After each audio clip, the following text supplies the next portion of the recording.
Begini, saya dulu pernah berdoa berkali-kali sama Allah Subhanahu wa taala bahwa saya ingin membaca Quran itu fasih fil makna. Fasih itu artinya jelas, runtutan logikanya jelas. Sehingga barokahnya fasih itu logika Quran atau logika yang dibangun Quran itu menjadi benar-benar logika yang diterima siapa saja, termasuk diterima oleh orang kafir. Assalamualaikum warahmatullahi wabarakatuh. Bismillahirrahmanirrahim. Tabarakalladzi nazzalal furqana ala 'abdihi liyakuna lil 'alamina nadhira. Allahumma shalli wa sallim ala sayyidina Maulana Muhammadin wa ala alihi washabbihi asma'in amma ba'du. Ingkang sangat kula hormati, sangat kula takzimaken Kiai Haji Mustofa Bisri sedanten keluarga Kiai Haji Yahya dan semua keluarga besar Bani Mbah Bisri Mustofa.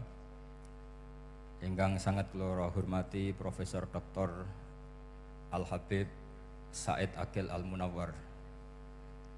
Beliau adalah profesor ahli hadis juga sekaligus ahli tafsir yang sangat kita hormati, sedanten yang hadir kita hormati. Mari bersama-sama nikmati audisi ini. Jadi ini saya digambar Mbah Mus untuk audisi. Jadi saya lulus apa enggak ya enggak tahu. Tapi saya pastikan tadi kalau Profesor Said Aqil Al-Munawwar fasih membaca Al-Quran, saya akan menjadi kompetitornya, akan fasih memaknai tafsir Quran. Karena saya sudah tidak mungkin bersaing di suara. Orang tahu semua kalau suara saya itu jelek. Mungkin Allah mau bagi-bagi rezeki. Jadi kalau saya suaranya bagus, nanti tidak diundang jadi mufassir, diundang jadi penyanyi hadroh. Jadi sudah itu saya nikmati saja. Begini, saya dari awal itu sudah saya perkirakan. Jadi kalau nasib saya baik, itu kalau kalian tidak paham itu akan ngomong gini, wah ilmunya Gus Bak tinggi sehingga kita tidak paham. Itu kalau nasib sedang baik. Kalau nasib saya buruk, itu minim artikulatif sehingga menjelaskannya bulat, itu pasti nggak pinter orangnya, karena menerangkan saja tidak mudah difahami. Tapi kalau nasib sedang baik, sampeannya nggak paham malah muji ilmu saya yang tinggi. Padahal kadang nggak memahamkan, memang rumusnya itu salah sehingga bulat. Tapi insya Allah nasib saya malam ini baik. Begini, saya dulu pernah berdoa berkali-kali sama Allah Subhanahu wa taala bahwa saya ingin membaca Quran itu fasih fil makna. Fasih itu artinya jelas, runtutan logikanya jelas. Sehingga barokahnya fasih itu logika Quran atau logika yang dibangun Quran itu menjadi benar-benar logika yang diterima siapa saja, termasuk diterima oleh orang kafir. Kita tahu Umar itu masuk Islam sebelum mondok apa enggak pernah mondok? Sebelum mondok, enggak pernah beliau ngaji tafsir. Enggak pernah mondok. Tapi beliau dengar Quran itu faham. Karena logika yang diutarakan Quran itu logika sesuai fitrah salimah. Sesuai akal yang sehat. Saya di mana-mana cerita karena ini kebanggaan para mufassir. Ketika Jubair bin Mut'im bin Adi menceritakan bapaknya yaitu Mut'im bin Adi. Beliau adalah orang yang sangat pintar sekali sehingga didelegasikan oleh kafir Quraisy untuk jadi negosiator di Asra Badrin. Jadi perang Badar itu kan ada Asra Badrin, orang-orang kafir yang ditawan Islam. Kemudian orang ini diutus untuk jadi negosiator. Singkat cerita pas datang ke Madinah, pas Rasulullah SAW baca surat Wattur wa kitabim mastur fi raqim mansur sampai ayat am khuliqu min ghairi syai'in am humul khaliqun sampai ayat am khalaqus samawati wal ard. Di ayat itu Allah menceritakan kalau Tuhan-Tuhan yang kamu anggap Tuhan itu sebagai Tuhan, misalnya Lata, Uzza, Manat, enggak apa-apa kata Allah. Tapi kata Allah, saya minta bukti prestasi mereka apa kalau sebagai Tuhan itu. Apakah pernah ikut menciptakan langit bumi? Atau kalau nggak bisa menciptakan urun, kata Allah, urun semen sak-sak, kata Allah, sementing urun. Sehingga logika lalu terbangun, prestasinya apa? Tuhan-Tuhan yang kami tuhankan itu. Kata Allah, Qul ara'aitum ma tad'una min dunillah aruni madza khalaqu minal ardi am lahum syirkun fis samawati. Kalau mereka Tuhan, tunjukkan prestasinya ke saya, kata Allah. Apakah mereka terlibat dalam penciptaan langit dan bumi? Atau kalau nggak bisa menciptakan 100%, kata Allah setidaknya urun. Ya tadi urun semen, am lahum syirkun fis samawati. Syirkun maknanya urunan. Lalu ketuhanan berhala, Uzza dan sebagainya batal karena ayat ini. Orang kafir berpikir, wah ini tidak Tuhan karena nggak punya prestasi apa-apa. Lalu mereka secara ekstrim malah berpikir ateisme, tidak mengakui adanya Tuhan. Kalau nggak diakui adanya Tuhan, berarti alam raya ini dimulai dari ketiadaan. Logikanya berarti begini, hadhil maujudat khalaqahal adam. Langit yang karuan wujud, bumi yang karuan wujud, hewan-hewan yang karuan wujud, matahari, rembulan, lautan semuanya wujud. Kemudian semua maujudat ini dirumuskan khalaqahal adam, diciptakan oleh ketiadaan. Pertanyaannya adalah mahuwal junun asyaddu min hada. Kegilaan apa yang lebih parah ketimbang ini? Karena sesuatu yang wujud dimulai dari sesuatu yang tidak wujud. Berarti sama dengan mengatakan hadhil maujudat khalaqahal adam. Semua yang enggak ada ini diciptakan oleh sesuatu yang enggak ada. Jadi semua yang ada diciptakan oleh sesuatu yang enggak ada. Maka Quran ketika ngendikan am khuliqu min ghairi syai'in. Apakah kalian semua atau mereka semua diciptakan min ghairi syai'in, min ghairi khaliqin maujudin. Saya ngecek di beberapa tafsir, termasuk bukan kitab tafsir tapi maknanya sama seperti di Ihya. Masa alam raya seindah ini, seeksistensi ini, senyata ini kemudian diciptakan oleh sesuatu yang tidak ada. Mereka akhirnya mikir, ya harus diciptakan oleh sesuatu yang ada. Nah, karena sesuatu yang ada ini posisi pencipta, maka harus berstatus super. Nah, super ini oleh ulama dibahasakan wajibil wujud. Maka zat yang menciptakan ini namanya zat sing wajibil wujud. Lalu wajibil wujud ini oleh Islam disebut Allah Subhanahu wa ta'ala. Kayak apa fasihnya Quran bikin logika? Atau orang yang jadi Tuhan itu yang mengklaim sebagai Tuhan? Itu juga mungkin, yang penting mewujud. Siapa itu? Fir'aun. Fir'aun itu mengaku sebagai Tuhan. Dia sudah sah dari segi dia wujud. Namanya orang wujud, punya eksistensi, mungkin berkreasi. Saya ulang lagi, namanya orang wujud, punya eksistensi, tentu mungkin berkreasi. Tapi pertanyaannya begini, ketika Musa tanya, pertama ditanya Musa, lalu kamu kalau menyembah selain saya, nyembah siapa? Kata Musa, Rabbul Alamin. Siapa Rabbul Alamin? Rabbus samawati wal ardi, yang menuhani langit bumi. Terus kata Fir'aun, tidak jawab, manggil Haman. Haman, kamu kan arsitektur, coba ibnili sorhal ali abluhul asbab. Ya Haman ibnili sorhal ali abluhul asbab. Bangunkan satu piramida yang tinggi, la'ali at-tali'u ila ilahi Musa, saya ingin melihat Tuhannya Musa. Lalu kemungkinan Tuhan di bumi, kata Fir'aun, ma'alim tulakum min ilahin ghairi. Kemana-mana saya melihat yang jadi Tuhan saya. Musa ngerti kalau Fir'aun ini pekok cara bahasa Jawa itu menerangkan sifatnya Allah itu dengan sifat yang sederhana, tapi justru dengan sederhana ini Fir'aun tidak bisa jawab.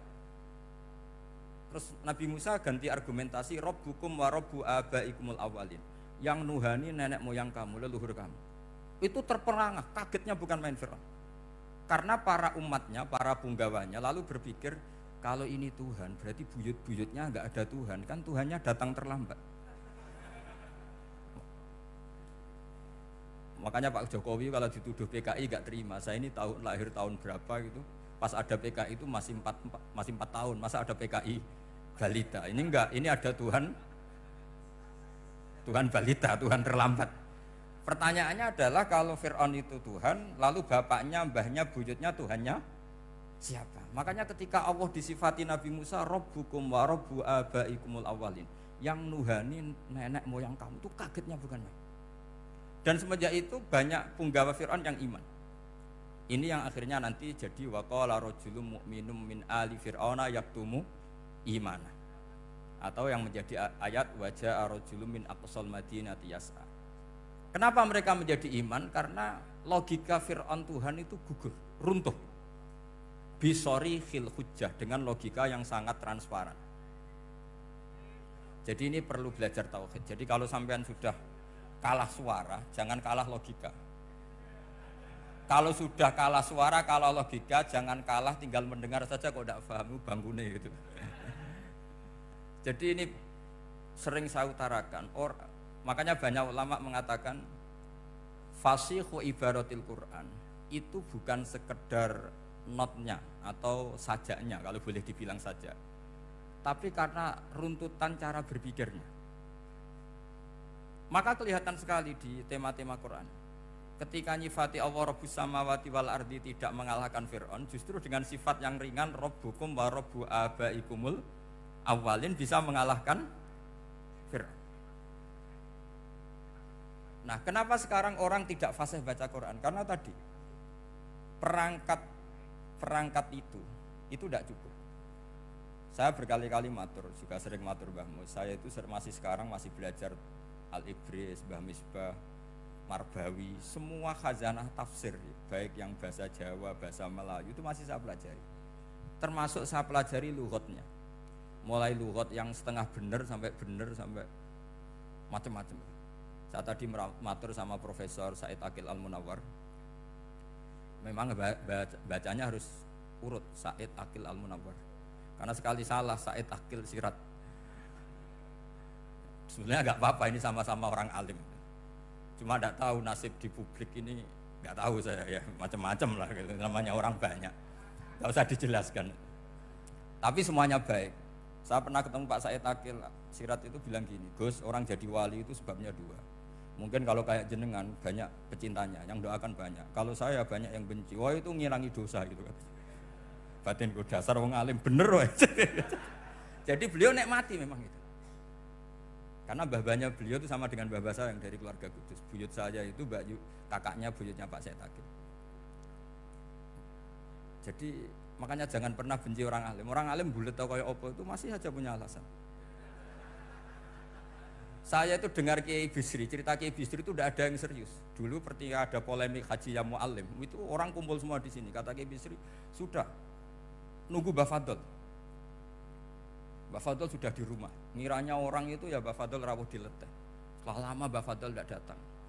Loh Kiai Bisri, Mbah Fadl tidak datang. Lah ya di rumah. Lah mana kok tidak ada? Ya di rumahnya sendiri. Karena beliau nggak pernah bilang di rumahnya. Orang saja yang kepikiran kalau itu rumah leteh. Itu mirip seperti guyonannya Rasulullah SAW. Nabi itu kalau guyon itu tidak pernah bohong. Makanya di Tiba itu disebut wayam zahu wala yaqulu illa haqqan. Nabi itu ya guyon, tapi nggak pernah bohong. Yang bohong kan khayal kamu. Masyhur itu ada orang sepuh sowan Nabi.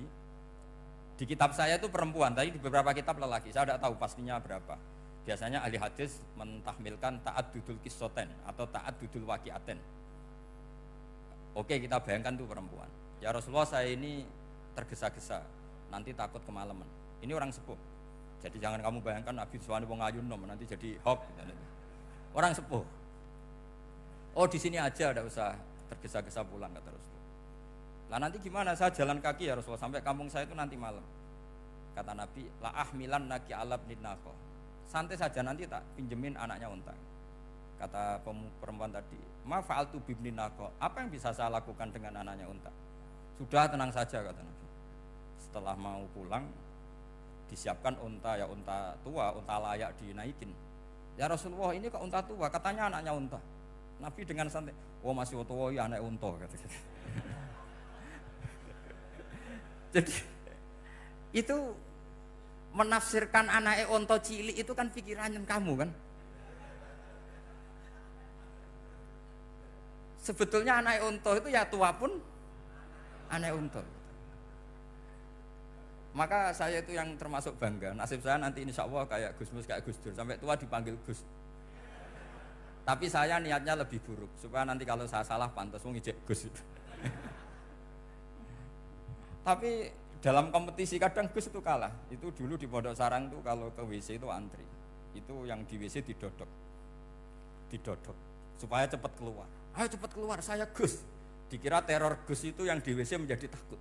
Yang dalam WC gak kalah. Saya malah kiai. Sehingga jadi memang kacau kalau sudah logika itu kacau. Tapi di Ihya kitab yang populer dikaji di pesantren itu ada babnya. Qadiyat itu pengarang tentang betapa wajibnya takzim sama Rasulullah. Tapi punya bab mizahun Nabi, guyonan-guyonannya Kanjeng. Cuma Nabi seninya tadi wala yaqulu illa haqqan. Meskipun guyon itu enggak pernah bohong, itu butuh seni itu. Bohong apa guyon tapi tidak pernah bohong. Tapi umatnya ada saja yang pernah niru, ya termasuk Ki Bisri tadi. Sudah nunggu Mbah Fadl, sudah di dalam. Ketika ditunggu ternyata ya dalamnya Mbah Fadl sendiri, bukan di dalam apa? Ada seorang raja yang gemar kawin karena orang Arab gemar kawin. Itu setiap ada perempuan cantik ingin dinikah. Nikah itu masih baik, jadi sama ndak usah anti. Soal kamu drengki sama orang poligami itu ya hasut gitu. Yang layak biar poligami asal ada yang mau dan siap-siap ada tambah satu hilang satu. Biasanya kan. Singkat cerita dia itu cinta sama seorang perempuan. Nah perempuan itu ditanya-tanyakan sama pemuda situ ajudan dia. Gimana saya boleh nikahi itu? Jawabannya tadi kaifa tankihuha wa qad ra'aitu qabbalaha rajulun. Kok kamu nikahi gimana? Saya pernah melihat dia itu dicium seorang lelaki. Kamu itu seorang raja, masa nikahi perempuan yang pernah dicium seorang lelaki? Wah itu miso-miso raja. Udah enggak. Saya ini raja muslim soleh, masa nikahi orang yang pernah dicium lelaki? Suatu saat si pemuda ini menikahi perempuan itu.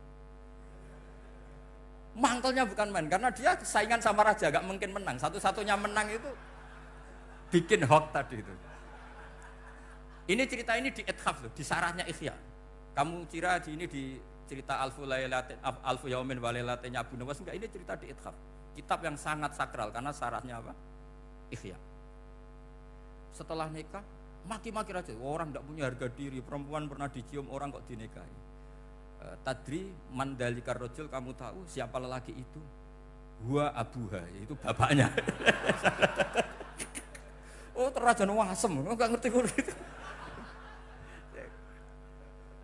Jadi apa? Kiai-kiai dulu itu rileks. Sehingga saya datang ke sini ketika diminta sama Mbah Mus. Sebenarnya enggak diminta, diperintahkan. Karena pasti pakai agak-agak otoriter gitu. Karena di atas kita, jauh di atas kita. Mbah Mun guru saja manggil beliau Lek. Karena kita tahu Mbah Mus punya ibu, ibunya itu binti Khalil Harun. Mbah Khalil itu, saya punya manakibnya banyak tentang Mbah Khalil Harun. Jadi beliau itu adiknya Umar Harun. Mbah Umar Harun itu dulu alim-alimnya Kiai Sarang, setelah Mbah Ghazali itu Mbah Umar Harun. Termasuk Mbah Khalil Harun yang ngaji sama kakaknya Umar Harun. Setelah beliau alim alama, singkat cerita setelah menyelesaikan pendidikan, pindah ke Kasingan itu dibawain santri oleh kakaknya namanya Umar Harun. Nah Mbah Harun itu punya istri namanya Mbah Sinto, itu saudaranya Mbah Ghazali. Makanya Mbah Mun manggil Mbah Mus itu Lek, karena Mbah Mun ke Mbah Ghazali itu Mbah Mun Nyai Mahmudah binti Ahmad. Ahmad ini bin Su'aib. Su'aib ini juga menantunya Mbah Ghazali. Terus Mbah Ghazali, berarti Mbah Mun dari Mbah Ghazali generasi kelima. Kalau Mbah Mus kira-kira ya Mbah Mus, Nyai Bisri, Mbah Khalil. Nah Nyai Sinto ini sudah saudaranya apa? Mbah Ghazali. Berarti Mbah Mun dengan Gus Mus itu kalah satu tokoh di urutan nasab. Makanya manggil apa? Lek. Tapi Mbah Mus orang baik, tidak pernah manfaatkan itu. Yang sering manfaatkan Mbah Nawawi itu. Karena pernah sepuh itu, wah sembrono kalau sama saya itu. Saya di mana-mana itu digosipkan murid beliau. Ya saya ikhlas saja, itu satu-satunya harga diri Mbah Nawawi, ya saya ikhlas. Saya ikhlasnya, jadi karena memang saya manggil beliau juga memang pernah nyembah. Buyut saya kandung itu namanya Maimunah, itu mbaknya Mbah Dowi. Jadi saya ini juga Bani Lasem. Buyut saya kandung namanya Maimunah, istrinya Mbah Umar bin Arabi. Melahirkan mbah saya sampai ibu saya sampai saya. Saya teruskan. Jadi cobalah Quran itu dibaca secara fasih. Kalau ingin baca fasih caranya gimana? Kamu harus belajar balaghah, belajar lisanul Arab, belajar mantek, belajar logika. Nah, kalau logika itu tidak sampai, cari muhalnya. Ini fatwanya Said Robdon Al-Buti, juga fatwanya semua ulama usul fikih. Saya ulang lagi ya, kalau logika kamu nggak paham, cari sisi muhalnya. Saya ulang lagi, cari sisi muhalnya. Misalnya kamu angan-angan tentang Allah nggak tok, sedurunge Allah itu sopo ya. Misalnya kamu angan-angan gitu. Sama agama tentu itu dilarang, tapi orang filsafat tetap saja nyari itu. Lalu hentikan pencarian itu, yaitu tadi katakan saja hadhil maujudat yastakhilu ayyakhluqahal adam. Sesuatu yang maujud tentu enggak mungkin disebabkan oleh sesuatu yang tidak ada. Fa innal adama la yu'athiru aslan wala yakhluqu aslan. Namanya sesuatu yang enggak ada pasti tidak berstatus pencipta. Namanya saja enggak ada. Akhirnya la buddha min ayyasbiqu hadzal alam maujudun. Maka alam ini harus didahului sesuatu yang maujud. Lah maujud ini yang oleh Islam disebut Allah Subhanahu wa taala. Sudah selesai di sini. Tinggal delok TV, tinggal ngopi, turu sampai setannya setruk karena nunggu mau bikin was-was itu lagi. Loh, saya itu termasuk kiai paling sering lihat sinetron. Kadang ya lihat Mak Lampir itu sering sekali. Sampai istri saya itu protes, Gus, dengan kata orang banyak orang alim kok senengan itu Mak Lampir. Karena setan mau menggoda saya tentang berpikir Allah. Jadi dia ngenteni. Kok malah mikir Mak Lampir gitu. Setelah lihat Mak Lampir biasanya saya itu lapar, terus makan. Habis makan tidur. Setannya masih nunggu mau was-was. Ternyata saya habis bangun ngopi lagi. Kadang lihat berita orang ditangkap KPK, macam-macam. Ini penting saya utarakan supaya setan itu tidak menang. Jadi ciri utama setan itu kata Rasulullah SAW, setan ini goda umatku, hadhil jibal khalaqaha Allah, hadhil ardo khalaqaha Allah, hadhil bihar khalaqaha Allah, faman khalaqaha Allah. Itu makanya banyak orang jurusan filsafat keblinger karena tanya Allah itu siapa. Kata Rasulullah, jika sampai ini maka kamu harus berhenti. Lu berhenti tanpa dialihkan ke yang lain kan susah. Tinggal aja lihat dulu sinetron. Ya paling gampang ya Mak Lampir, kan ada takut-takutnya sedikit gitu. Karena kalau lihat sinetron anak-anak milenial itu kalau ada artis cantik sampai nangis. Karena istri kamu tidak seperti itu. Jadi ini trik ya. Trik supaya melihat TV tapi tidak nyesal. Makanya saya milihnya Anggreng Darmo, Mak Lampir. Ya saya nggak mikir maknanya, butuhnya setan ben mangkol itu. Karena ngenteni saya mikir itu ternyata tidak mikir itu lagi. Jadi makom saya itu beda, sama-sama lihat sinetron. Mungkin saya jadi wali karena lihat sinetron. Mungkin ya. Makanya banyak wali itu gak bisa diduga. Banyak orang jadi wali itu justru karena makan, justru karena melakukan hal-hal yang cara orang banyak itu salah. Itu Abu Yazid Al-Bustami itu pernah tanya sama Allah. Kak Haman gak usah bayangkan caranya tanya gimana. Nggak wali ya ndak tok. Sudah gak usah tanya itu. Tanya gini, ya Allah, orang sesregep saya dalam ibadah sedekat ini sama jenengan. Lalu saingan saya dekat jenengan masuk surga itu siapa? Sama Allah ditunjukkan orang yang tidur, itu tidur yang. Ya teman kamu yang tidur di kamar. Enggak terima Bu ya, ini gimana kok bisa setingkat saya orang yang tidak tidur gitu. Yang saya ibadah terus istighfar terus. Tapi jawabannya Allah nih. Kowe ibadah terus itu mergo wedi aku. Dadi kan nganggep aku iku rodok-rodok jahat gitu. Iki tuh ratu mergo yakin aku apian, mengane ditinggal turu. Jadi sampean jangan tiru makom saya ketika tidur. Itu punya kelas khusus. Tapi jangan tiru, ini cerita saja, sampean ndak harus niru. Karena sampean kalau niru itu harus ada Abu Yazidnya. Abu Yazid sudah enggak ada. Tapi itu ilmu. Ilmu yang cocok enggak cocok harus kita kaji. Saya tadi jagungan sama beliau, sama Profesor Said Akil Al-Munawar. Beliau cerita sebetulnya sekolahan saya itu tentang usul fikih, tapi terkenal saya profesor tafsir. Tapi saya suka ilmu usul fikih, meskipun korbannya ya banyak. Biasanya orang jadi liberal gara-gara ya usul fikih. Sebenarnya nggak perlu dipikir lah itu macam-macam lah. Begini, dalam usul fikih yang mainstream itu kan ada hukum wajib, haram, ya makruh, terus macam-macam lah. Termasuk ada mubah. Mubah itu boleh dilakukan, boleh ditinggalkan.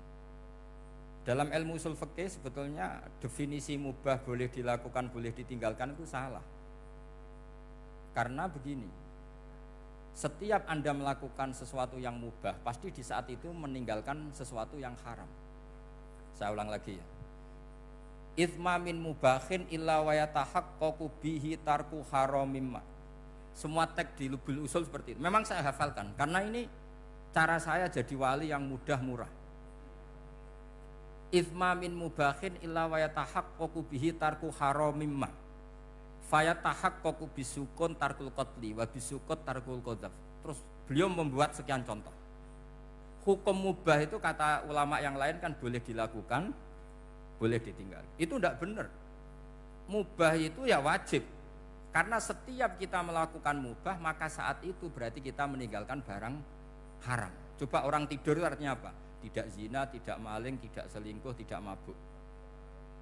Sampean di pondok nikmati jagongan, rokokan, ngopi. Artinya nikmati rokok, nikmati kopi, tidak menikmati tontonan di bar. Makanya kita berharap malaikat itu belajar usul fikih sehingga ketika kita rokok di pondok dilihat hada taroka melihat bar, wahada taroka melihat dangdutan, wahada. Jangan sampai malaikat bilang gini, dasar kere rakra delok. Itu repot kalau sampai begitu. Nah, kalau mubah itu artinya tarkul haram. Tarkul haram itu wajib apa sunat? Wajib kan? Berarti setiap orang melakukan mubah hakikatnya melakukan wajib dan itu artinya dapat pahala. Salah sampean ngajine ra khatam, dadi nglakoni mubah itu mengira tetap mubah. Maka berbahagialah orang yang ngajinya khatam. Makanya setahu saya kiai-kiai Mbah Mun ya sering guyon. Setahu saya Mbah Mun kalau ketemu Mbah Mus ya guyon terus. Guyonnya ini adalah waminal qutbi kata Imam Ghazali. Qutbu hadzal al-istildad bil mubahat. Poros agama ini pada akhirnya adalah nikmati sesuatu yang dibolehkan Allah Subhanahu. Orang itu kalau fasik, mau makan siang aja kalau nggak ditemani perempuan cantik nggak bisa makan. Mau jalan-jalan kalau nggak ditemani perempuan cantik nggak bisa jalan-jalan. Kalau kiai-kiai itu enggak. Gojlok-gojlokan gue seneng ira karuan. Dulu terkenalnya Kiai Bisri, Kiai diundang katanya mau ada menteri. Ternyata menterinya ya beliau tidak masak antok di sini. Karena maknanya menteri itu pembantu presiden. Semua kita adalah bantu presiden terlaksananya kedamaian itu. Loh iya kan? Saya berkali-kali ngomong di mana-mana. Apa artinya menteri pertanian kalau kita tidak nanam padi? Mbok pinternya kayak apa tetap nggak ada ketahanan pangan. Sekarang menjadi ketahanan pangan itu rumusnya menteri apa karena petani mau menanam padi? Itu hakikatnya membantu presiden dalam ketahanan pangan. Cuma petani lebih keren karena tidak butuh digaji. Kalau menteri ya keren tapi kurang keren karena masih dapat apa? Gaji. Agak tunggalil anak mikir untuk gaji. Nah petani enggak mikir nggak dapat gaji. Oh, itu keren. Selalu rakyat lebih keren dibanding pejabatnya. Memang gitu aturannya begitu. Aturannya begitu. Kamu saja yang kurang syukur. Jadi rakyat tuh gremeng. Enak jadi menteri. Ya sudah itu hak kamu, tapi saya tidak berpikir seperti itu. Maka saya ulang lagi ya. Kenapa saya ngomong seperti ini? Supaya tadi saya sudah bilang, saya sudah enggak menang dalam suara, harus menang dalam logika. Karena ini audisi, ini audisi. Di kabar Mbah Mus, nanti yang menang siapa tidak tahu saya. Tadi Pak Mu'ad, sekarang saya, kemarin Gus Yofur enggak tahu saya. Nanti masuk nominasi apa enggak tahu. Begini. Kalau artinya fi'lul mubah itu tarkul haram, saya ulang lagi. Kalau fi'lul mubah itu artinya tarkul, maka mubah ini spesial sespesialnya. Sehingga Allah kadang ngendikan sederhana sekali. Wa min ayatihi manamukum billaili wan nahar. Termasuk ayatnya Allah adalah kamu ditakdir tidur malam hari maupun siang hari. Kalau kamu enggak malam hari, subuh hari, pagi hari, siang hari. Kenapa dihitung wa min ayatihi? Sekarang kalau ada pakar medis, pakar kesehatan bilang ini kalau kurang istirahat mati, kalau kurang istirahat jantungan. Berarti tidur adalah menghilangkan penyakit jantung. Obat paling mandi dengan orang rutin tidurnya itu masih mandi orang rutin tidurnya. Kamu beli obat harganya 1 miliar tapi gak pernah tidur 3 hari, tetap taqabbalallahu minna minkum taqabbal ya karim. Maka yang penting itu obatnya apa tidurnya? Tidurnya yang dibantu obat. Tapi kalau obat tok gak dibantu tidur, masih sakit. Berarti penting mana tidur sama obat? Karena penting tidur wa min ayatihi. Orang kayak sampean sering delok YouTube, delok gambar sing macem-macem. Barokah mana dengan tidur? Wong nak melek mripate delok macem-macem. Barokah tidur. Jadi tidur adalah perlawanan terhadap keinginan melakukan haraman. Ya, saya ulang lagi, tidur itu adalah perlawanan terhadap keinginan melakukan keharaman. Jadi kalau mau tidur nyati gini, ya Allah, siap tidak berangan-angan tentang maksiat, terus tidur. Oh itu wa min ayatihi. Jangan kok gak dia duit terus ngombe sing akeh ben iso ngantuk. Wah ini tidur yang untuk melawan kemiskinan. Supaya lupa utangnya tidur, lupa kasusnya itu udah akan jadi wali yang seperti itu. Kalau jadi wali tak gugat gitu. Nah, sehingga karena mubah itu tarkul haram, Allah itu sering menghitung ibadah yang super itu halal mubah. Misalnya Allah ngendikan kulu washrobu, kamu harus makan. Sekarang gini, jaga kesehatan itu wajib enggak? Wajib. Kalau saya tidak sehat tidak bisa ngaji di sini. Apalagi Mbah Mus kalau nggak sehat ditunggu orang se-Indonesia fatwanya. Dan di antara cara sehat kamu harus makan. Kalau nggak makan sakit. Lalu makan dengan posisi menyehatkan orang yang bisa fatwa, bisa mulang, bisa macam-macam. Posisi ini super apa tidak super? Super. Maka Allah kadang sederhana ngendikan ibadah itu kulu wasrobu jom kowe yo mangan yo. Tapi ayat ini menjadi tidak hebat kalau dibaca orang tidak pernah ngaji, nggak pernah ngaji usul fikih. Pangeran piye toh? Trimo ngongkon mangan kowe dikongkokno kulu. Wis ora usah ngono ya wis mangan. Rusak Quran kena makna niku rusak. Kamu tahu superiornya ayat kulu wasrobu kalau belajar fa inna fi'lal mubah berarti tarkul haram karena saat melakukan mubah artinya tarkul haram. Dan tarkul haram itu penting. Sekarang gini, merusak diri sendiri haram apa enggak? Haram. Untuk supaya tidak rusak kamu harus makan. Berarti makan wajib apa sunat? Wajib. Lho sing haram itu kalau tulung piring dintekno.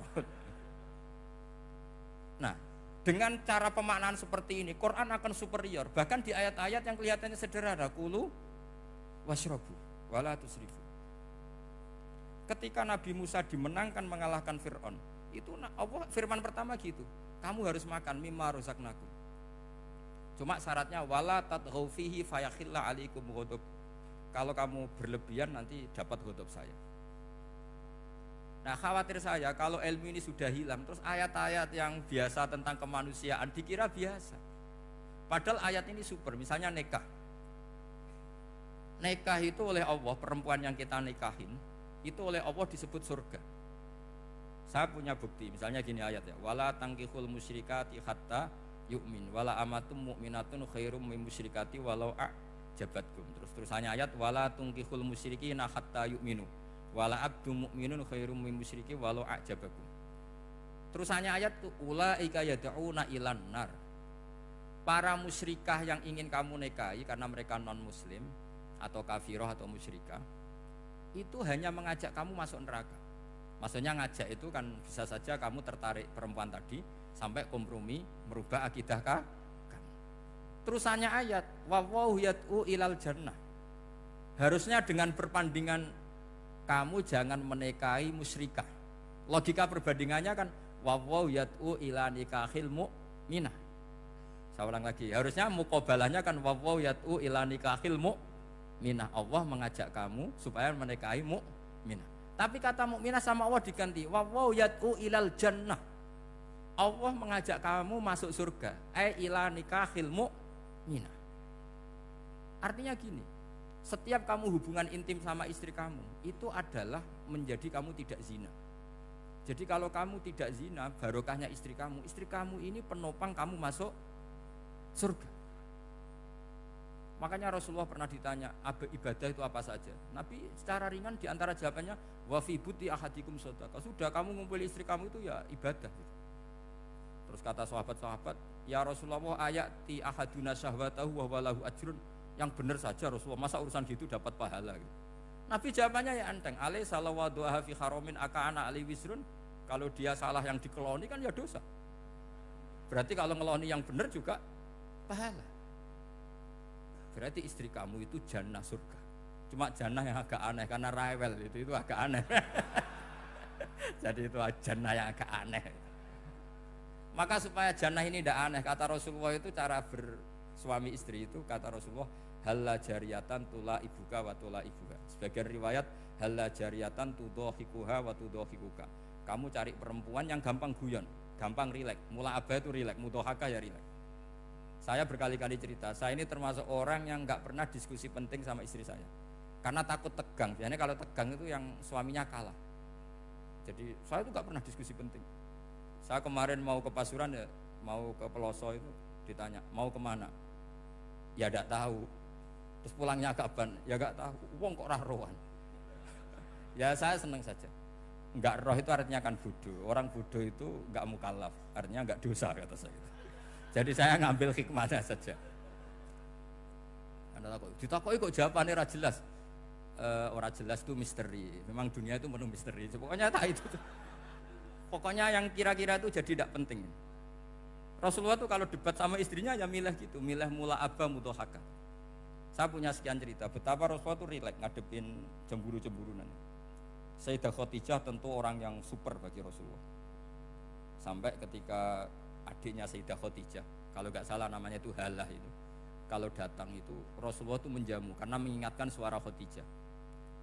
Kalau muji Khadijah itu sudah langit Rasulullah. Sehingga Aisyah itu cemburu. Bagaimana Anda selalu muji Khadijah? Waqad abdalakallahu khairan minha. Allah mengganti yang lebih cantik ketimbang Khadijah dan lebih muda. Maksudnya Aisyah. Kenapa masih muji yang sudah meninggal, tua lagi kan? Gantian Sayyidah Fatimah yang tersinggung karena ibunya ditua-tuakan kan? Itu ketika Fatimah cemburu, mangkelnya sama Sayyidah Aisyah. Mangkel manusiawi loh, nggak usah kamu jadi Syiah terus benci Aisyah itu. Karena kalau kamu jadi benci Aisyah berarti kamu nganggap Aisyah itu salah. Dan itu efeknya di Rasulullah, berarti Rasulullah milih istri yang salah. Makanya kita ini madzhabnya ahli sunnah. Abu Bakar tidak mal'un. Kenapa tidak mal'un? Kalau kamu bilang Abu Bakar mal'un berarti Rasulullah salah pilih teman. Umar tidak mal'un karena Rasulullah pasti milih teman yang benar. Begitu juga milih istri yang benar. Dalilnya tidak usah jauh-jauh.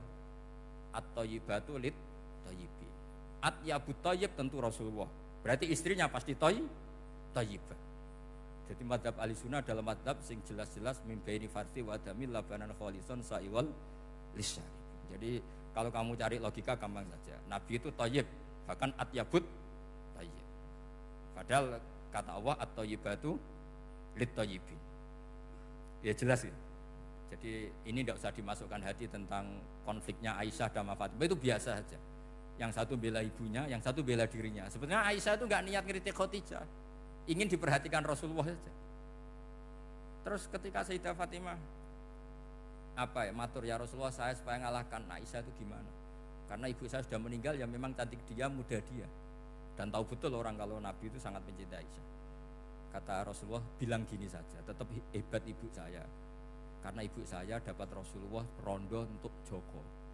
Kowe ayu kaya apa iku untuk dudo.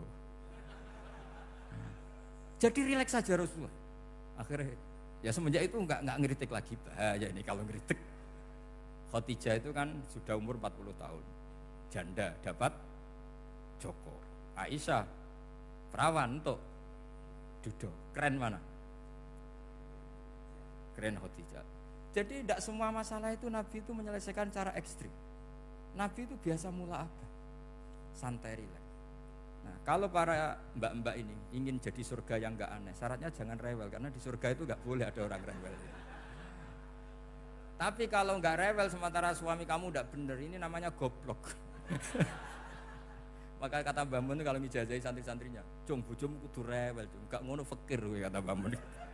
Tapi santri yang di belakang gremeng, "Iya Mbah, nak fakir, nak jantungan mati." Makanya sering itu. Jadi di antara ulumil Quran itu ada istilah maudhi'ul mudmar mengganti maudhi'ud dhamir, atau maudhi'ul lafzi menggantikan lafdan akhar. Itu memang agak jadi medhe ilmu tafsir, tapi bagi pelakunya itu menjadi gampang. Ya tadi, ketika Allah melarang nikah hal musyrikah, saya ulang lagi.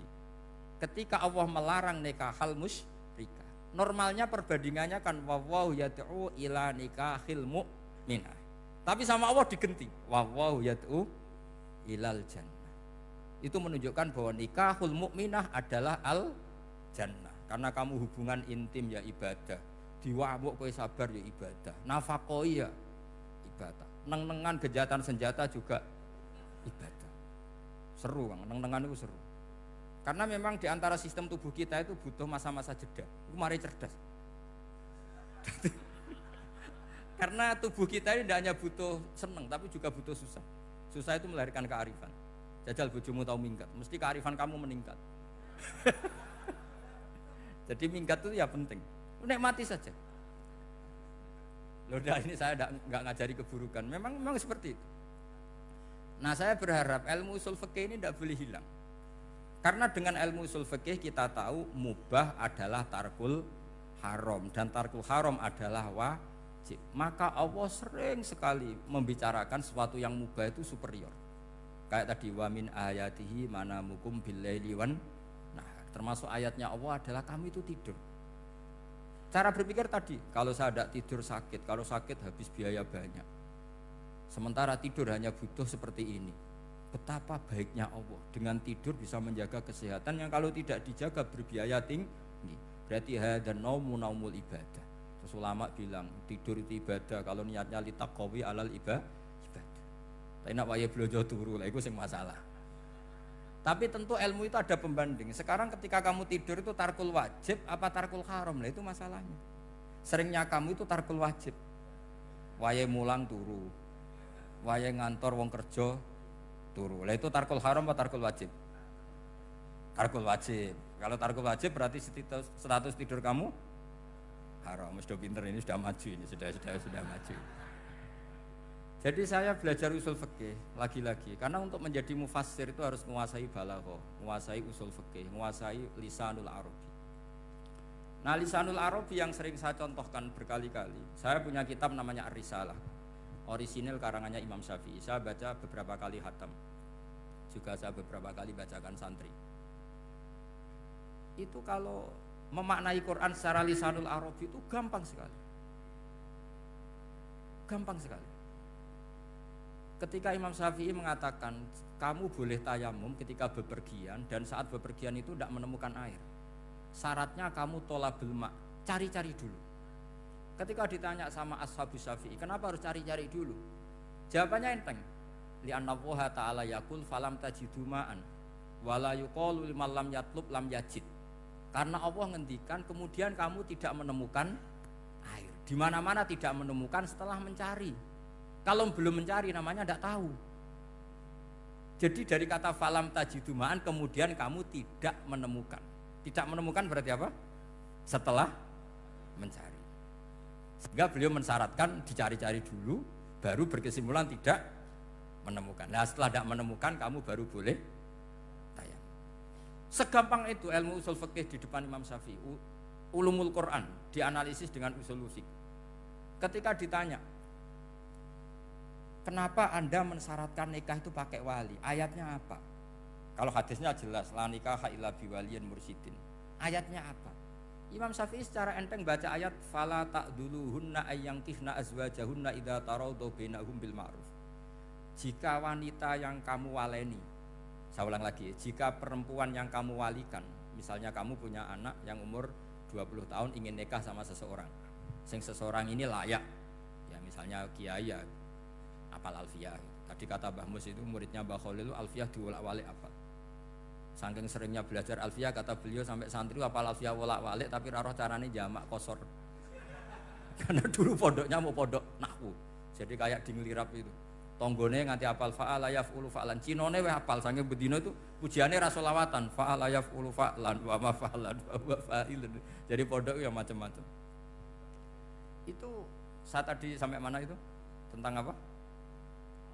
Wali nikah tadi.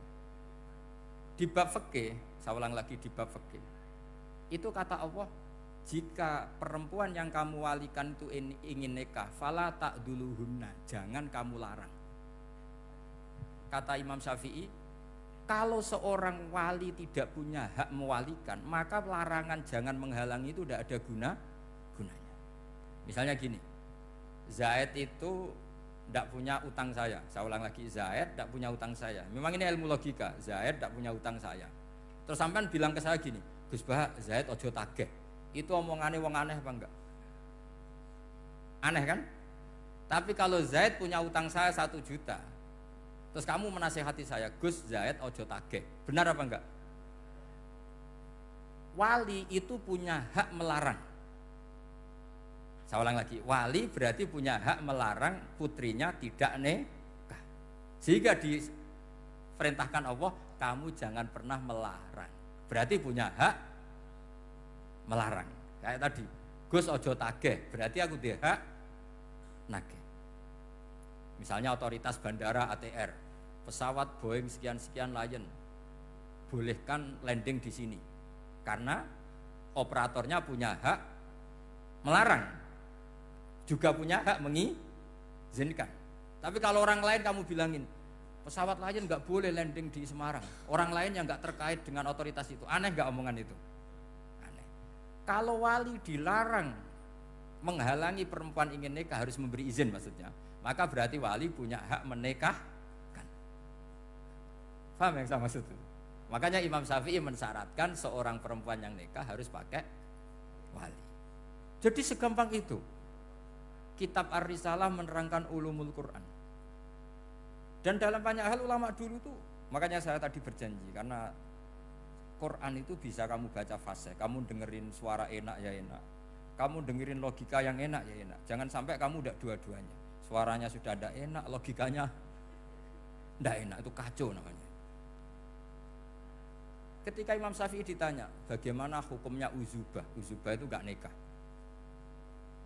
Padahal ada hadis faman rohiba an sunnati falesa. Kata Imam Syafi'i ya gak apa-apa. Kenapa? Fa inna wa ta'ala dzakara 'abdan sholihan wa qala wa sayyida wa hasura wa nabiyya minas sholihin. Allah menyebut nabi yang soleh, dan di antara nabi yang soleh itu ada yang berstatus hasur. Hasur itu tidak ada keinginan sama perempuan, akhirnya tidak nikah. Berarti tidak nikah itu boleh karena ada nabi yang tidak nikah. Segampang itu dulu. Saya punya kitab, saya ini baru gencar-gencarnya kampanye kitab Syajaratul Ma'arif. Karena memang kitab itu bagus, menurut saya simpel dalam memahami Quran.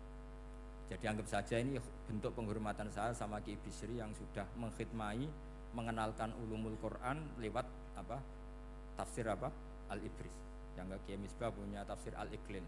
Memang dua beliau itu, kalau yang satu ngarang terjemah Alfiyah, yang satu yang ngarang satu. Ini dua kutub yang berbeda, yang satu sangat rileks, yang satu sangat seperti itu. Nggak usah diterjemah nanti jadi repot.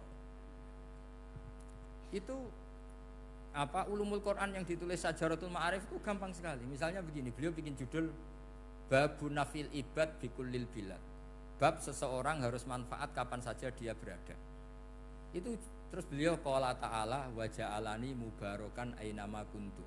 Ciri utama para nabi itu ngendikan wa ja'alani mubarakan ainama kuntu. Saya dijadikan di mana-mana itu berkah.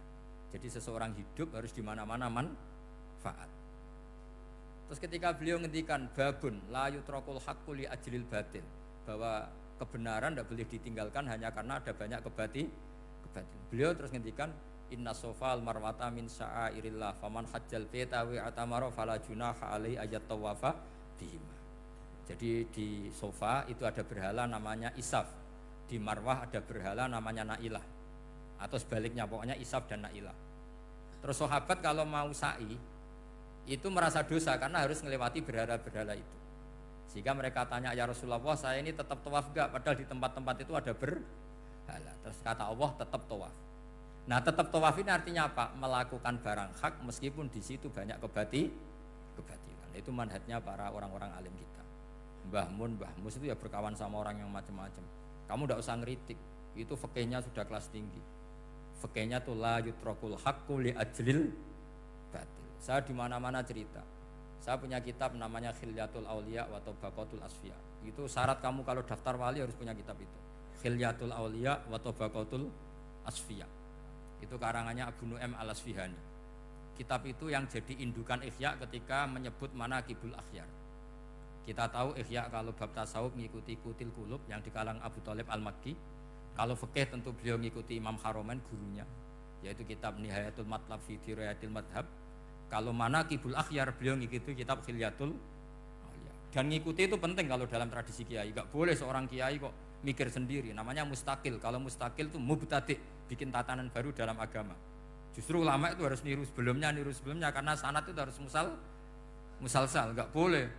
Imam Syafi'i bilang haram terus kamu bilang halal, terus murid kamu bilang makruh, terus muridnya kamu ya pokoknya khilaful aula, nggak boleh gaya-gayanan gitu. Kalau di kampus plagiat itu dilarang, kalau di pondok itu wajib. Makanya banyak kalau tes itu ngerpek, karena belajar itu tanpa batas katanya. Lu kok ngerpek? Mboten ya, jadi belajar kapan saja. Jadi mboten ngerpek, mutolaah pas tes. Kacau tuh santri itu. Mutolaah tapi pas apa? Tes.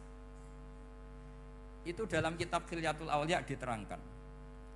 Uniknya rawinya itu siapa? Sufyan bin Uyainah, orang yang sangat khusyuk, gurunya Imam Syafi'i.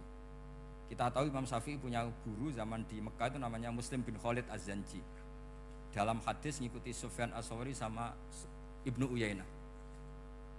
Tapi beliau intisabnya lebih ke Imam Malik ketika ngaji apa? Muwatta. Terus beliau punya guru usul fikih namanya Muhammad bin Hasan Asy-Syaibani. Itu Sufyan bin Uyainah dalam kitab itu diceritakan pernah suatu saat Isa sama Yahya. Ini supaya saya tahu fikihnya Mbah Mun, fikihnya Mbah Mus. Isa sama Yahya itu satu nabi yang sama-sama muda, yang satu angkatan. Saya berkali-kali cerita, nabi yang satu angkatan itu ada 3. Tapi yang 2 ini nggak level, yaitu Ibrahim dan Lot. Tapi nggak level karena Lot itu adalah pernah keponakan siapa? Ibrahim. Musa dan Harun, tapi Harun itu nggak levelnya Musa karena dia jadi nabi berdasar proposal Nabi Musa. Jadi Nabi Musa itu alsak, agak pelak. Sehingga beliau kalau menjelaskan kesulitan, terus pakai jubir.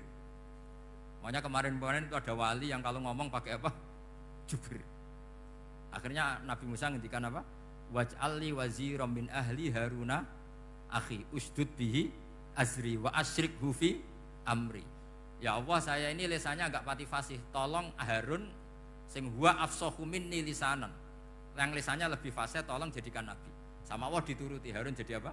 Nabi. Tapi yang dapat wahyu Musa, jadi dia hanya jubir. Makanya seangkatan tapi tidak level. Yang seangkatan level itu hanya Yahya dan Isa. Nabi Isa kita tahu berstatus wa yukallimun nasa fil mahdi wa kahla. Jadi mulai kecil sudah pinter. Nabi Yahya ya gak kalah keren. Ya Yahya khudil kitab bi quwwah wa atainal hukma sabiyah. Ketika kecil sudah pinter. Jadi ini rivalitas dalam ilmu. Makanya khilaf itu penting. Jangan gontok-gontokan, berarti ora tau ngaji. Khilaf itu penting. Nabi Yahya itu kalau jalan-jalan sampai Nabi Isa, itu yang Nabi Yahya mesti tanya, aina khiyarun nas, rumahnya orang baik mana? Saya mau nginep di situ. Mesti tanya gitu kalau di satu perkampungan yang beliau-beliau sedang jalan-jalan. Tapi kalau Nabi Isa tanyanya aneh, aina syirarun nas, wong sing elek-elek manggone nang ndi? Akhirnya ini kan terjadi debat, tapi karena sama nabinya ya ndak debat kusir terus, kubu-kubunan 0 berapa sama 0 berapa, ndak, ini samanya. Ya sama-sama 0-0, sama-sama orang ikhlas itu 0-0. Sama lama terus debat kecil. Kenapa kamu tanya aina khiyarun nas? Mana orang-orang baik? Jawabnya Nabi Yahya, ya kumpul orang baik itu enak, nyaman, teduh, enak lah. Lah kamu kenapa kok tanya mau nginep di aina syirarun nas? Ana nabiyun, ana tobibun, udawil mardu. Saya ini dokter, nabi itu dokter. Di mana-mana dokter menyembuhkan yang sakit. Kalau Anda peneliti penyakit, cari daerah yang banyak endemik penyakit apa yang daerah sehat? Daerah yang kena endemik penyakit. Tapi problemnya Anda sendiri berpenyakit dan kalau ke situ tambah nemen. Ya, itu. Ya sama. Kalau kamu kira-kira tidak kuat ya jangan kumpul orang yang seperti itu. Kamu tidak kuat kan? Malah katut. Tapi fikih-fikih kiai-kiai kita, guru-guru kita, berteman orang macam-macam tenang saja. Karena mereka kekuatan kesalehannya sudah absolut, sudah kuat sekali. Ya tentu bi'aunillah wa bitaufiqi. Sehingga kamu tidak usah meki para guru-guru kita. Saya pernah didhawuhi Mbah Mun. Ya Jong ya aku wis ketemu Megawati. Piye-piye Indonesia kudu damai. Engko nak tukaran ya repot. Jane yo piye, aku yo kiai. Artinya beliau harus ketemu karena untuk supaya Indonesia itu damai. Beliau anggap saja makili religius, Bu Mega makili apa? Nasional. Dan Indonesia damai itu kalau ada kerjasama antara kaum nasionalis dan kaum apa? Religius. Jadi yang namanya damai itu penting sekali. Sampai Rasulullah itu pernah berdamai sama orang yang jelas-jelas kafir. Apalagi Indonesia belum sampai seperti itu. Yaitu kita tahu dalam Sulhul Hudaybiyah, Nabi berakad damai sama Suhail bin Amr. Padahal kafir. Kalau kamu Qur'annya sudah seperti itu, maka Qur'an itu punya kekuatan yang luar biasa. Ketika Sayyidina Ali konflik sama Sayyidina Muawiyah, itu dirumuskan kita berdamai. Setelah kita berdamai, terus ada pertanyaan begini. Lalu orang yang sedang konflik itu nak ketemu raine, roh raine wis ra seneng. Ning dinggon jenenge konflik ketemu raine wis ra seneng. Oke, kita pakai mediator, kata Sayyidina Ali. Akhirnya Sayyidina Ali pakai mediator, Muawiyah pakai mediator. Terus orang Khawarij bilang, dalilnya apa mediator itu? Enggak ada Qur'annya. Itu orang Khawarij. Sama enggak usah tanya, kalau orang sekarang yang apa Gus? Wah itu mari fitnah, itu provokator berarti tanya gitu. Singkat cerita terus Sayyidina Ali itu agak marah. Karena beliau terbentuk oleh Quran. Itu spontan Sayyidina Ali baca ayat wa in khiftum shiqaqa bainihima fab'atsu hakaman min ahli wa hakaman min ahliya. Jika suami istri menghadapi konflik, di mana-mana konflik roh raine kan gak seneng. Maka yang keluarga lelaki kirim mediator, yang keluarga perempuan kirim. Terus dari Sayyidina Ali, wa ummatu Muhammad a'dhamu min amri rajulin wa imra'atin. Umatnya Muhammad lebih serius ketimbang urusan lelaki dan perempuan. Wong suami istri saja kalau konflik butuh mediator, apalagi hadhil ummah. Segampang itu mereka istidlal. Jadi mediator dalilnya mana ya? Dalilnya wa in khiftum shiqaqa bainihima fab'atsu hakaman min ahli wa hakaman min ahli. Dulu Quran itu seperti itu. Nah sekarang problemnya Quran itu tidak dikaji seperti itu, sehingga fasihul ibarat atau fasihul akli atau balaghatut ta'aqqul itu enggak ada.